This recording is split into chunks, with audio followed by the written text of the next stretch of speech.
Hello there and welcome to my YouTube channel. My name is Fartav Sahil.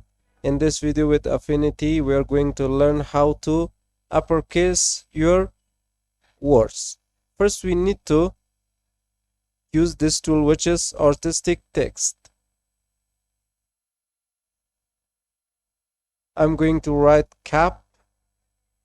To change this to uppercase, we need to go to the text menu with capitalization.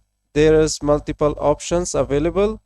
From this list, I can select small caps, all caps, lowercase, uppercase, toggle case, title case, and sentence case. So I'm going to only use the uppercase. Let's click it to make it uppercase.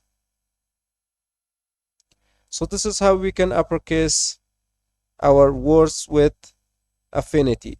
So hope you guys enjoyed this tutorial and learned. And if you found this video helpful, don't forget to like, share, and also subscribe to the channel. Take care and goodbye.